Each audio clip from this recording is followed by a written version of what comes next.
Salve, gente, tudo bem? Como é que vocês estão? Vamos embora com o podcast de hoje. Mais um podcast de Libertadores, de Sul-Americana e o saldo mediano, né? Saldo mediano. Tivemos a vitória do Palmeiras, mais uma derrota do Botafogo, a vitória do Cuiabá e o empate do Cruzeiro, né? Empate do Cruzeiro. A gente vai tentar falar, resumir um pouco o que foram os contextos e as situações, tá? Trazer a agenda de jogos do dia. Vamos lá, vai. Vamos lá, os placares. LDU 1, Botafogo 0, Palmeiras 3, Liverpool do Uruguai 1.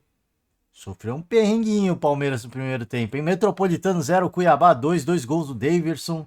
É o primeiro gol, aí primeiro gol ele, né, livre, tranquilo. O segundo gol ele dá uma cavadinha de pênalti, ele dá uma cavada de leve, ele mesmo cobra, faz. Ele chegou a fazer mais um, né?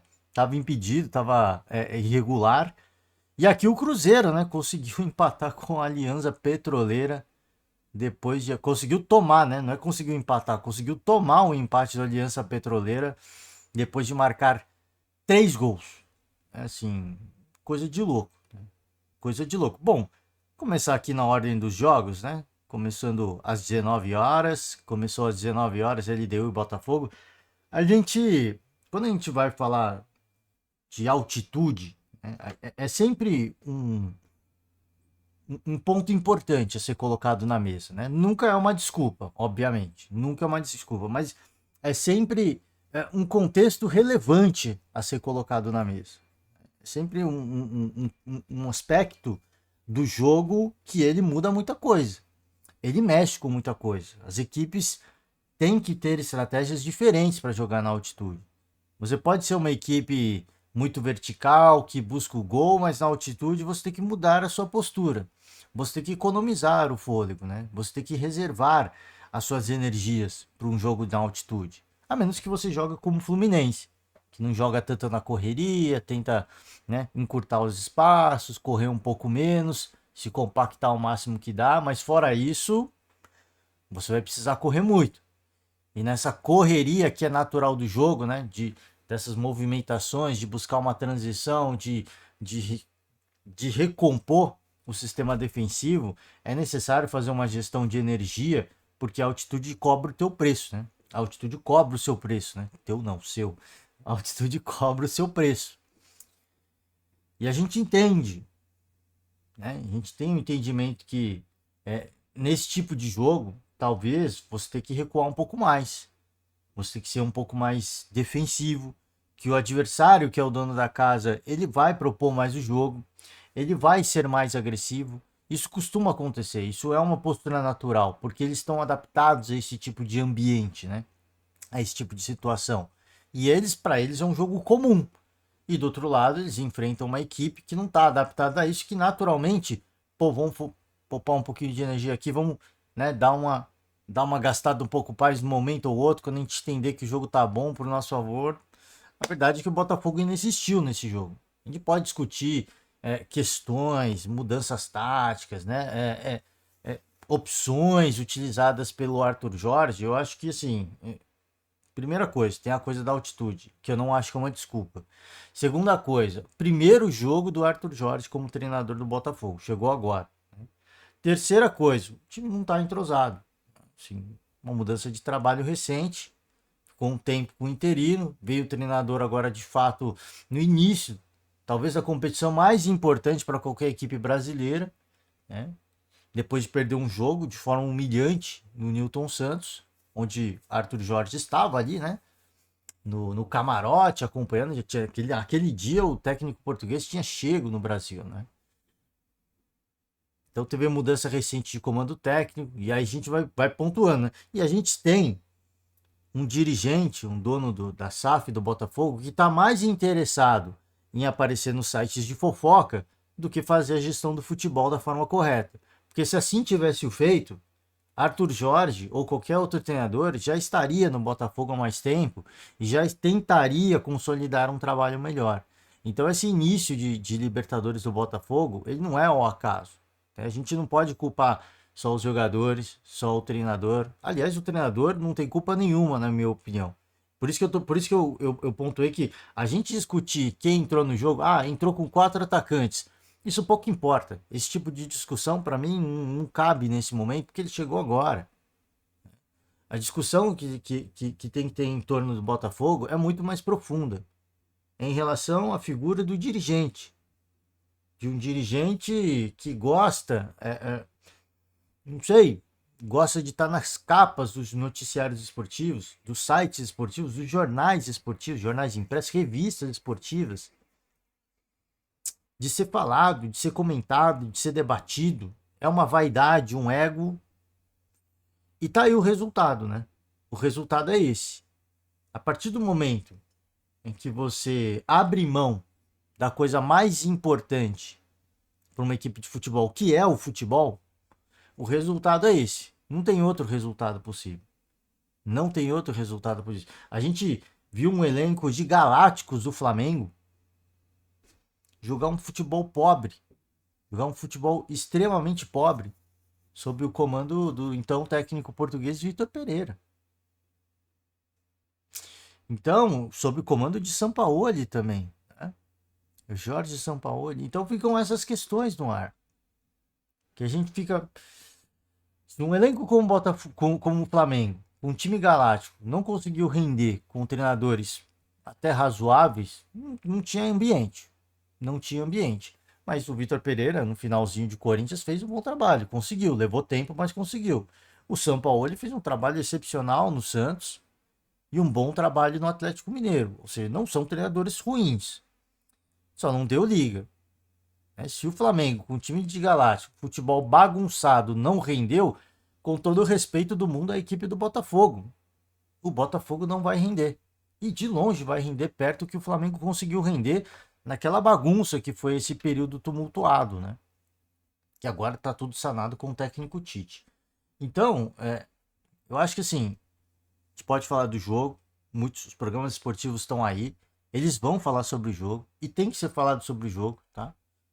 O técnico português, o Arthur Jorge, não sei qual a experiência que ele tem jogando na altitude, talvez seja uma das, uma das pouquíssimas, se não a primeira. Eu, de fato, eu não sei experiência do técnico português na altitude, uma altitude importante que cobra o seu preço. Então, assim, ele não tem esse conhecimento, ele não tem essa experiência, ele tem pessoas que o assessoram que podem eventualmente ajudar. Mas, volto a repetir, dá para ser falado? Eu não vou falar. Eu não vou falar porque eu acho que tudo isso que o Botafogo vive até chegar nesse momento e tá numa situação delicadíssima na Libertadores, eu nem acho que vai se classificar mais. Eu tinha muita esperança. Eu já perdi todas as esperanças. Eu peço perdão ao torcedor do Botafogo. Peço porque o torcedor tenha fé, obviamente, né? O torcedor, ele tem que ter fé até as últimas consequências. Até as últimas consequências, eu digo até a última rodada, tá, gente? Não apelem para qualquer outra forma de manifestação. Quando eu digo até as últimas consequências, é até o limite do limite, até os 90 minutos do último jogo da fase de grupos. E aí a gente vai somar e a gente vai ver, vai contar cartões se precisar. Mas aqui, pelo que a gente viu recentemente, do próprio trabalho, do trabalho, né, do antitrabalho, da sabotagem que tem feito o próprio dono da SAF, eu já não tenho esperança. Eu já não tenho esperança. Ele sumiu, agora tá um pouco mais quietinho, né? Mas agora tudo que ele fez vai cobrar o seu preço. A justiça vai cair em cima. E não vai deixar barato. E nem tem que deixar barato. E nem tem que deixar barato. Ele pode ser afastado. E aí vai ficar ainda mais distante, né? Vai ficar ainda mais. Aí o Botafogo vai ficar ainda mais, né? Órfão de uma boa gestão. Óbvio que tem profissionais qualificados ali, tá? Todos os profissionais que foram referência e que fizeram do Botafogo aquela máquina que foi o ano passado, primeiro turno do Brasileirão, muitos continuam lá. E vai continuar trabalhando a nível de excelência. Agora, precisam todas as pontas estar alinhadas. A última palavra é do dono. Você pode ter o Mazuco que faz um trabalho excepcional lá, mas a palavra final é do dono, é do Textor. Se ele não está interessado no futebol do Botafogo, os resultados vão ser esses, tá? Mas, repito, a gente tem que pontuar a altitude. É uma equipe interessante do outro lado. LDU, um time organizado, a gente viu. Avançou, cara, assim, brigou pelo título da Sul-Americana.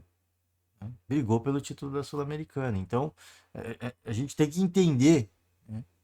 A gente tem que entender as, as- os momentos, os contextos, né? Os momentos, os contextos. Você tem que entender os contextos. Agora, vamos falar de futebol? Daqui a uma ou duas semanas a gente não sabe o que vai acontecer. Também, volto a repetir, pode ter sido o primeiro jogo do Arthur Jorge como técnico jogando na altitude. As escolhas que ele fez, eu não sei o quão condicionante foi a questão da altitude para as escolhas que ele fez. Ele pode repensar tudo depois de ter visto alguns minutos dele mesmo ter respirado o ar rarefeito. Então, acho que deixa para os programas esportivos, deixa para o torcedor. Agora, eu acho que assim, existem reflexões mais profundas a serem feitas em relação ao Botafogo. E eu tenho pouquíssima esperança. Né? Diz que não tinha esperança mais. Esperança é a última que morre. Esperança eu tenho, obviamente, né? Mas são muito poucas. São muito poucas, porque o trabalho de gestão foi muito mal executado no início dessa temporada. E continua sendo. E continua sendo. Bom, vamos lá. Trazer algumas palavras do Arthur Jorge, já que a gente começou falando de Botafogo, o treinador criticou a postura, né? Disse que não é aceitável, mas é óbvio que ele vai ali fazer o papel dele de comandante.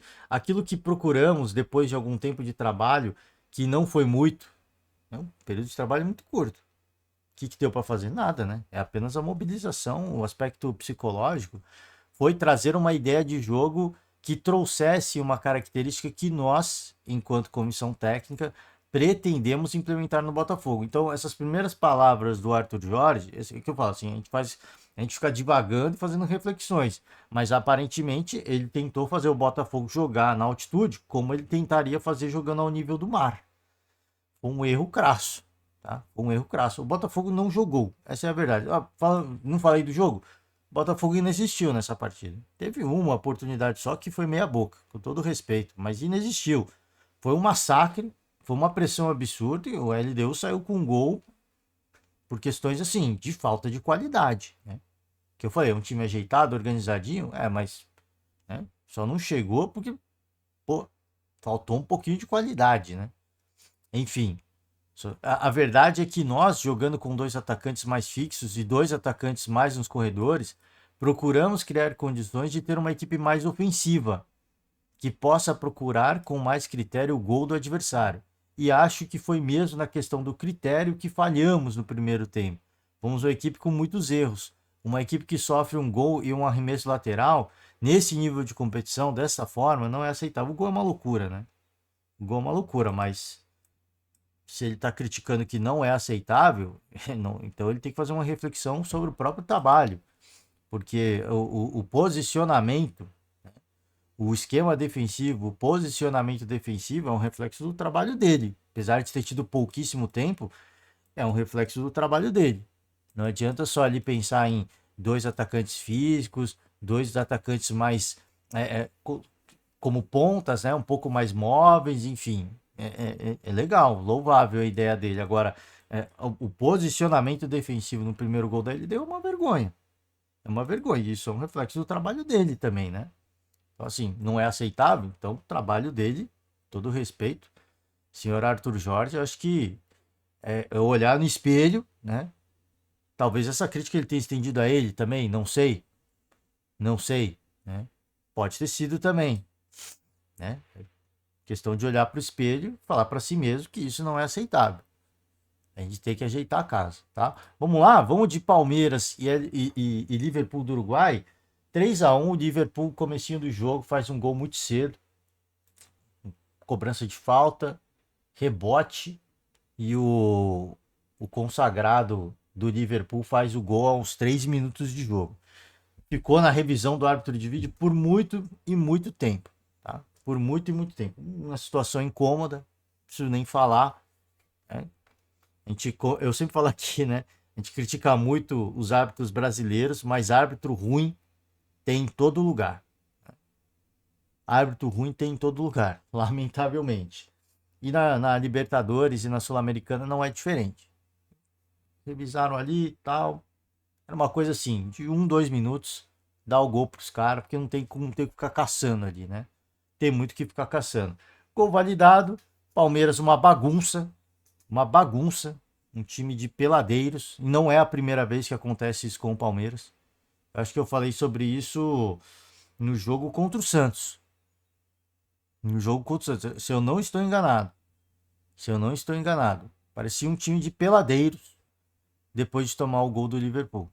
Depois de oficializado, né? O gol do Liverpool.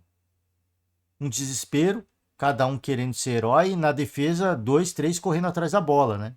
Não correndo, não marcando por zona, correndo atrás da bola. Parecia jogo de bobinho. O Liverpool, que é uma equipe horrorosa, com todo respeito, gente, não dá pra gente ficar aqui, não tô falando que o escudo é horroroso, que as cores da camisa é horrorosa, que a tradição, a história do clube é horrorosa. O time jogando dentro de campo é um futebol horroroso. Uma equipe ruim, uma equipe meia boca, né? Daquelas equipes fraquíssimas que entram na Libertadores. Uma equipe ruim. E o time do Palmeiras no primeiro tempo correndo atrás da bola que nem bobinho. Né? O Abel falou sobre isso em coletivo. Ele criticou a postura dos atletas. Porque eu fico aqui, né? Eu até falei assim, a gente fez uma reflexão num podcast recente. Qual que é o limite do trabalho do Abel? Né? Qual que é o limite? Será que ele já atingiu o teto? Será que não dá para evoluir mais? Vai ser mais ou menos isso? Esse é o limite. Esse é o limite. Chegou, não vai melhorar. Não vai ter uma evolução. Porque defensivamente, o Abel fala até em coletiva, fica um pouco chateado com as perguntas. Ah, mas tem os números, né? Tem os recordes, defesa, né? Defesa que ninguém passa, tal. Mas a defesa do Palmeiras é uma loucura. É uma defesa muito fragilizada. Defesa muito fragilizada. E não é de hoje, não é dessa temporada que a gente está falando. Não é uma questão de uma temporada que a gente vem falando isso, né? Curiosamente, eu não gosto de aceitar isso. Eu acho inaceitável isso, mas de fato, assim, após a saída do Danilo, o Palmeiras defensivamente, assim, para mim é uma loteria. É uma loteria, porque os adversários têm espaço e têm oportunidades. A loteria no sentido assim, se os caras vão acertar ou não. O Novo Horizontino teve oportunidades a rodo para fazer gol e vencer o jogo e ir para a final. Não conseguiu. Não conseguiu. O Santos teve oportunidades a rodo de fazer gols e conquistar o título do Campeonato Paulista. Não conseguiu. Por isso que eu digo, a defesa do Palmeiras já não é aquela que poxa, a gente olhava e falava, cara, não tem como passar, como foi nos primeiros anos do trabalho do Abel. Não é aquela defesa que se olha e fala, putz, cara, não tem o que fazer. Os caras não vão marcar no Palmeiras. Se conseguir, vai ser na cagada. Se conseguir, vai ser um lance meio espírita. Agora não. É um time que cede muito espaço. E aí a loteria é no sentido assim: os caras vão marcar ou não vão marcar? Esse é o ponto. Essa é a crítica, essa é a reflexão que eu venho fazendo ó, já desde o ano passado.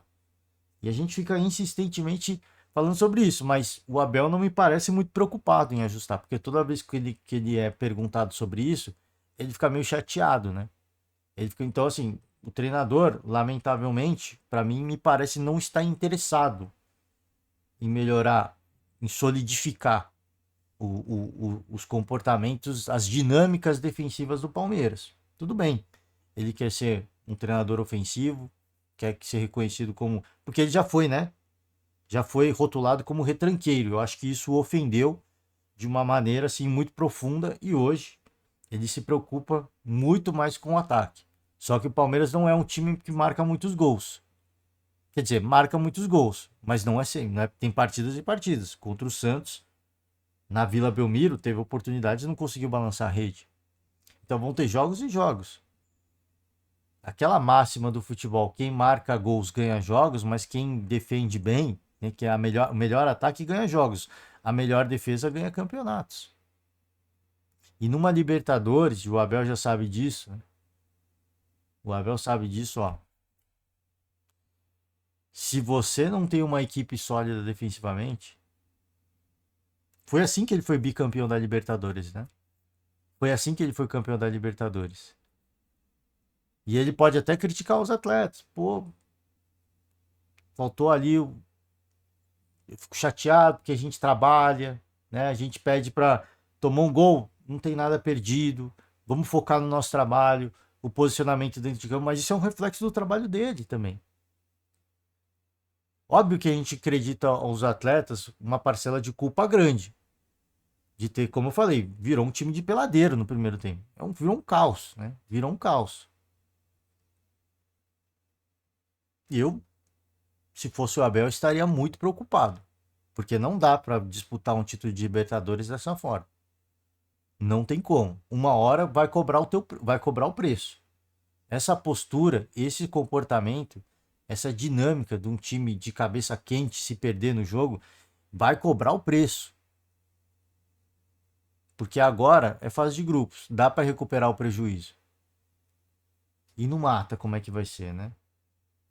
Enfim, segundo tempo mudou muita coisa. Aí um time de cabeça fria, algumas mudanças, algumas alterações do Abel e sobrou. Por isso que eu falei, por isso que eu tô falando, esse time do Liverpool é um time horroroso, o futebol, tá? O futebol praticado por essa equipe é horroroso. Essa equipe não tem, vai apanhar, vai tomar pancada tá no grupo do Palmeiras, do Del Valle, vai tomar pancada do São Lourenço. E vai tomar pancada do Palmeiras no jogo da ida, que foi agora, e no jogo da volta. É um time fraquíssimo. E o Palmeiras sofreu no primeiro tempo, assim, de uma forma que, olha, volto a repetir. Eu, se fosse o Abel, estaria muito preocupado. Porque, taticamente, é um time organizado. O time sabe o que tem que fazer dentro de campo. Quando ele tá calmo. Mas quando o time tá nervoso, e esse time fica nervoso com muita facilidade, isso já aconteceu em 2 ocasiões essa temporada. Recente, né? Recente, eu cito o jogo do Santos e agora esse jogo do Liverpool. Existe um trabalho que tem que ser feito no aspecto psicológico.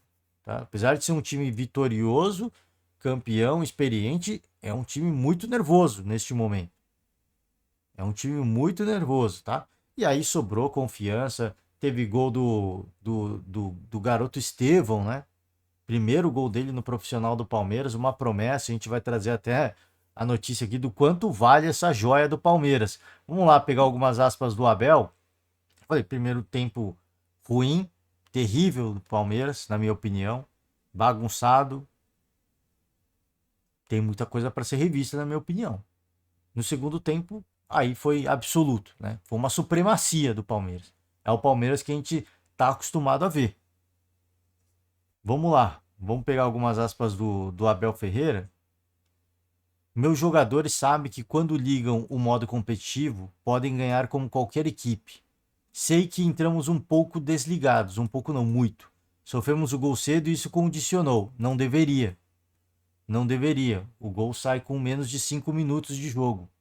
Isso não deveria em nenhum momento, para nenhuma equipe, e nenhuma, eu digo nenhuma, nem para uma equipe de várzea, nem para uma equipe de escola. Em nenhum momento você tomar o gol aos 5 minutos de jogo deveria condicionar a partida. Isso é um reflexo do trabalho dele, é isso que eu estou falando. Mas o intervalo foi pouca coisa. Temos que ter mais a bola para chegar e atacar bem. Foram muitos erros. Foram muitos erros técnicos na primeira parte. O jogo estava muito bom para o sistema do adversário. Precisamos ter calma para ligar os passes e desmontar a linha de 5. E aí, quando teve calma, funcionou. Né? Mas até aí, como eu falei, é que é uma equipe ruim, né? É uma equipe ruim. Se fosse uma equipe um pouquinho melhor, o quanto que ia custar essa brincadeira, né? O quanto que ia sair cara essa brincadeira jogando no Allianz Parque. Bom, aqui, ó, 245 milhões. Já está na mira dos clubes europeus. Estevão, 16 anos de idade, hein? 16 anos de idade. Estreou na Libertadores, estreou como titular e foi um dos grandes nomes da vitória, né? Ele até fala em coletiva que em nenhum momento ele ficou nervoso, porque ele quer jogar. O garoto quer mais é jogar e ser feliz, né? E ele disse que não ficou nervoso. Né? Ah, como é que é tomar o gol e depois ter que buscar, né? Um dos líderes da geração de R$ 1 bilhão dos garotos revelados pelo Palmeiras. Essa última geração, essa última safra é absurda, né? O talento desses atletas. Estevão é novo, mas de capacidade incrível. Um dos melhores meninos da base que já vi. Palavras do Veiga, hein? Elogios do Rafael Veiga, um dos mais experientes, mais técnicos do Palmeiras, que aliás fez um caminhão de assistências, né? Tá fazendo um caminhão de assistências. Enfim, né? Enfim, se continuar jogando dessa forma, ele e o Abel trabalharem de forma correta, tem tudo para render uma bela grana pro Palmeiras, tá? Multa rescisória de 45 milhões de euros. Se souber trabalhar, eu acho que o Abel ele perdeu um pouquinho de tempo com o Endrick, mas ali foi uma escola, foi um aprendizado para o próprio Abel Ferreira. Eu acho que ele vai usar melhor esses atletas da base. Tem aqui os nomes de alguns, né? Deixa eu ver aqui. Tem o Estevão, tem o Endrick. Deixa eu ver aqui. Tava aqui em algum lugar, né? Uma lista de jogadores de 1 bilhão, a geração, né, de R$ 1 bilhão. O Endrick, Luiz Guilherme, muito talentoso, e o Estevão, né? Então você vê que se souber trabalhar o Abel, a gente vai ver o Endrick ir embora sem disputar de fato uma Libertadores. Porque o Abel quis blindar muito o Endrick, ou talvez a vaidade dele tenha falado mais alto, eu não sei. Não sei, não posso cravar isso. Não conheço o Abel para dizer o que falou mais alto ali. Agora sim, ele viu que houve uma perda de tempo e que o Endrick poderia ter saído do Palmeiras disputando o título mais importante, um tetracampeonato da Libertadores, e não vai mais. E não vai mais. Ele pode ajudar, ele pode contribuir na campanha, mas ele não vai finalizar o torneio. Então acho que diante desses fatos, talvez o Abel olhe com mais carinho. Pô, é um garoto, tem que ser blindado, mas não vão perder tempo também, né? Não vão perder tempo. O Henrique se despediu com o Campeonato Paulista, um tricampeonato, que não acontecia com o Palmeiras há muito tempo. Legal, show, bacana, fantástico, glorioso, sem dúvida. Agora, se saísse com o título de Libertadores, seria o ápice, né? Seria a história do garoto é uma história de filme. Seria um negócio assim estratosférico, né? Vamos lá, como é que estamos de tempo aqui? Que eu não tô parando de falar também, hein? Ó, estamos chegando a meia hora, vamos agilizar. Bom, Dourado aqui venceu tranquilo, eu comentei rapidinho, né? Venceu tranquilo o Metropolitanos. Vamos falar de Cruzeiro, né? Vamos falar de coisa, fazer a nossa reflexão sobre o Cruzeiro e aí a gente fecha o podcast de hoje. Cara, assim, é uma coisa que eu toda vez que eu falo do Cruzeiro parece que é figurinha repetida, né? É carinhada. A gente vai falar a gente fala da torcida do Cruzeiro, né? Assim, o quanto que a torcida tem tido um comportamento um pouco tóxico. A torcida do Cruzeiro tá machucado, sim. Tá machucado, sim. Isso é normal, isso é natural. A cobrança, ela tem que existir. A cobrança tem que existir.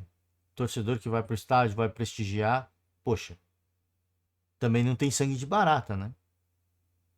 Esse torcedor não é obrigado a aceitar calado ou comemorar, né? Uma perda de título pro Galo num pleno estádio Mineirão todo azul. Isso não é aceitável em nenhuma situação. Em nenhuma situação. Agora, a partir do momento em que a equipe vai para um jogo de Sul-Americano e é hostilizada, né? A equipe é hostilizada desde os primeiros minutos no estádio Mineirão, né?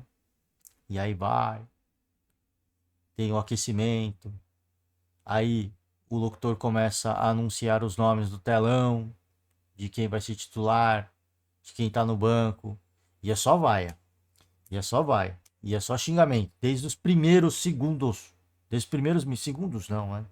Desde os primeiros minutos da presença da delegação no estádio. A partir do momento em que o torcedor olhou para os atletas, tome, pancada, a equipe foi hostilizada. O que você acha que vai acontecer? Eu fiquei até surpreso do Cruzeiro abrir 3-0 assim, de uma forma avassaladora para cima do Aliança. O que comprova aquela nossa tese de que essa é uma equipe horrível. É equipe horrível, futebol é horroroso. E assim foi, tá? Buscou o empate, mas assim, foram nos erros do Cruzeiro, porque não fez muito esforço também. Foi bizarro, gente. Foi bizarro. O Alianza Petroleira, com todo o respeito máximo, mas o torcedor também há de convir. O empate caiu do céu, porque a equipe do Cruzeiro foi uma loucura, né? Mas você espera o quê? De uma equipe que está sem confiança já, né? A equipe está sem confiança.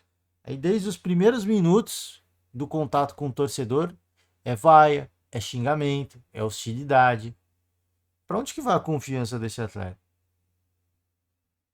O Cruzeiro marca 3 gols, vai para o intervalo, e na descida para o intervalo, mais vaias para alguns atletas, mais xingamento, mais hostilidade para alguns. E o Cruzeiro vencia por 3-0, hein? O Cruzeiro vencia por 3-0. O que você acha que ia acontecer? Até onde ia a confiança desses atletas? Porque o Alianza Petroleira já estava ensaiando uma reação ao final do primeiro tempo. Foi um período onde a equipe apagou, o Cruzeiro foi infinitamente superior e é, tecnicamente, mesmo sem confiança, uma equipe muito superior tecnicamente, mas que erra muito, por uma questão de confiança, na minha opinião. Por uma questão de. Então, eu não estou aqui culpando o torcedor. Eu falei e eu vou repetir. Poxa, você perdeu o título estadual no Mineirão para o seu maior rival. E aí você tem que ver, num jogo de torcida única, o seu rival levantar a taça do campeonato estadual. Cara, isso é humilhante. Isso é humilhante. Então, eu entendo a frustração, a decepção e a revolta.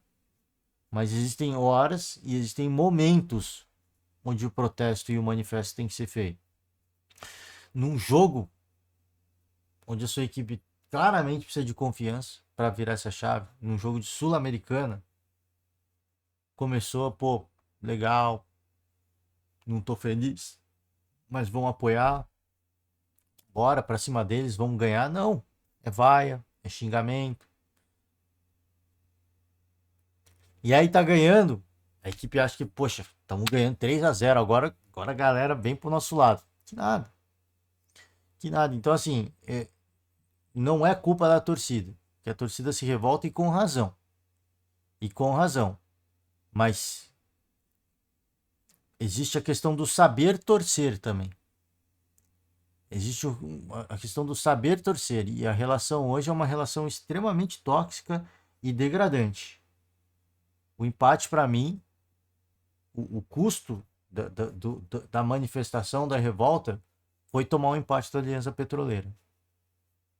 A posição de goleiro do Rafael Cabral é uma posição que claramente exige confiança. A gente falou aqui do Everton, um dos melhores goleiros em atividade do Brasil, goleiro do Palmeiras. Cara, início de temporada, foi uma loucura o que o Everton tava fazendo no gol. Foi uma loucura. Ele fazia coisas assim que, cara, você não via na Série B. Você não viu um goleiro de Série B fazendo. E aí, o Abel dá confiança, ele recupera a confiança e aí retoma, volta a ser aquele Everton que a gente estava acostumado a ser. Então, a gente não duvida das qualidades técnicas de um goleiro como o Everton, dos níveis competitivos. Mas a confiança mexe muito com a atuação do goleiro. E quando você tem um goleiro como o Rafael Cabral sendo insistentemente caçado pelo torcedor, uma hora ele vai falhar. E ele falhou. E ele falhou e falhou feio. A cobrança do torcedor, ela tem sentido, não é uma cobrança descabida. Só que, como eu falei, tem que saber a hora da cobrança. Tem que saber torcer. Existe um momento da cobrança e existe um momento da torcida. Poxa, mas eu não tenho sangue barato. Eu entendo. Mas o único prejudicado vai ser o Cruzeiro. Lamentavelmente, o único prejudicado vai ser o Cruzeiro. Com essa forma agressiva que tem adotado o torcedor cruzeirense para recepcionar a sua equipe. Hostilidade nunca funcionou, gente. Hostilidade nunca funcionou. E nunca vai funcionar no futebol. Nunca funcionou e nem nunca vai funcionar. Então, de repente é hora de alguns líderes, né, reverem algumas coisas. Poxa, nós vamos cobrar. E nós vamos cobrar geral. Mas na hora do jogo, não. Tem horas e horas. Final do jogo, tome e vai. Tome e vai é pesada, hein? Enfim, né? Enfim, vamos lá aqui, ó. Técnico Fernando Seabra saiu em defesa do goleiro Rafael Cabral, cometeu uma bizarrice, né, no segundo gol do Aliança. Deixa eu pausar aqui. Rafael é um atleta muito maduro e ciente da falha que cometeu. Aquele momento acabou tendo um peso maior do jogo. Não foi o momento que teve um peso maior. Esse que é o ponto. O torcedor tá bravo e o próprio técnico dá um respaldo, mas ele também joga o goleiro na forquilha, né? O Cruzeiro toma o gol do empate no último lance do jogo. Esse não é o momento de mais peso no jogo. Tudo bem, é uma situação degradante, mas está ganhando de 3-2. Esse não é o maior peso do jogo. O maior peso do jogo é o checkmate, é tomar um gol nos acréscimos. 5 minutos de acréscimo, é você tomar gol aos 95 minutos. Mas a consequência foi clara. A gente teve muitas outras falhas em outros momentos e a gente não sofreu a consequência. O Rafael Cabral é um jogador que em muitos momentos nos ajudou e foi muito decisivo a nosso favor. Então a gente entende que a gente precisa contar com todos. A gente precisa recuperar todos. Mas é claro que essa falha aconteceu a falha, não tem o que discutir. Agora sim, esse não foi o principal fator do jogo. Ah, dá confiança para o adversário. Sim, isso é natural, né? Isso é natural, pô, ele ficar um gol de igualar a partida. Uma partida que estava sendo um fiasco, de repente eles ficam a um gol da igualdade, né? Isso dá confiança. Agora, acho que existem outras reflexões mais profundas a serem feitas, né? Que o terceiro gol é uma loucura, né? Rafael Cabral se desculpa por falha e deixa a saída do time nas mãos da comissão técnica, tá? É complicado, não tem mais ambiente, assim, para ser sincero. A minha performance prejudicou o resultado. Prejudicou, porque foi um gol tomado, né? Foi uma falha técnica, não é a primeira vez que recebo vaias na carreira. Errei tecnicamente, prejudiquei a equipe e assumo a responsabilidade total disso. Fizemos um excelente primeiro tempo. O objetivo era manter e fazer mais gols e teve chance para isso, tá? Teve chance de fazer o quarto, o quinto, não fez. Realmente a minha falha acabou desestabilizando. Não tem nada a ver com as vaias que vinha sofrendo. Óbvio que tem, né? Ele minimiza, ele dá uma moral pro torcedor, mas tem. De coração. Aceito, merecia. Assumo a responsabilidade. Isso mexe com a confiança do cara. Ele é caçado desde o aquecimento dessa partida. Desde o momento do aquecimento ele está sendo caçado. Isso abala a confiança do cara. É prosseguir, pedir perdão à torcida e principalmente aos meus companheiros, porque eles fizeram um grande primeiro tempo e minha performance prejudicou o resultado. Eu falei e vou repetir, eu não acho que tem mais ambiente. O Ronaldo é um cara experiente, ele sabe disso também. Não tem mais ambiente, não tem mais clima. Ah, vamos recuperar o atleta. Não importa. Esse tipo, chegou num ponto, chegou numa situação onde, assim, por mais que ele, poxa, ele vire o Courtois, né? Do nada ele virou Courtois, não toma gol, defende pênalti pra caraca. O primeira falha que ele cometer, tá vendo? Isso aí é só fogo de palha, né? O torcedor, tudo aquilo volta. Por isso que eu tô falando, não tem mais ambiente. Não tem mais ambiente, porque assim, ele pode virar um melhor goleiro do mundo. Numa questão de 2 meses. A primeira falha que ele cometer, ele vai ser caçado por isso. Não tem jeito, gente. Né? Chegou numa situação lamentavelmente insalubre. E aí, né, é uma questão de negócio. Não dá para saber também quanto é que custa, né? Tem uma série de coisas aí. Mas é o que o Ronaldo, volto a repetir, o Ronaldo sabe melhor do que ninguém como funciona isso, né? Essa brincadeira. Ele sabe melhor do que ninguém. É uma situação que já não dá mais para ser revertida, não dá para ser recuperada, tá? Bom, vamos ver ao final dessa segunda rodada como é que ficou. O Fluminense lidera o grupo A, a gente já falou desse grupo, né? São Paulo, o segundo colocado no grupo B, Tadieres é o primeiro. Aqui o grupo C, o grupo do Grêmio, Lanterna. Grupo D, Botafogo também lanterna. Grupo E, Flamengo aqui o segundo, né? Porque empatou o primeiro jogo. O Bolívar venceu 2, 6 pontos. O Palmeiras lidera o grupo F, 4 pontos, empatado com o Independente Del Valle. As duas camisas se enfrentam na próxima rodada, na terceira rodada. Grupo G, Atlético Mineiro, 100% de aproveitamento. Grupo H, River Plate, né? Lidera aqui. E é isso, tá? De Sul-Americana, vamos aumentar o zoom aqui. Bom, vamos lá. As equipes brasileiras, Cruzeiro, terceiro colocado do grupo B. No grupo C, o Internacional, terceiro colocado também. Grupo D, o Fortaleza, 100% de aproveitamento, 6 pontos. Mesma coisa o Atlético Paranaense no grupo E. Grupo F, o Corinthians lidera com 4 pontos. Grupo G, o Cuiabá lidera com 4 pontos. No grupo H, o Bragantino é o terceiro colocado, tá? É isso, gente. Ó, vou finalizar por hoje. Nos delongamos um pouco, né, aqui na reflexão. Peço perdão.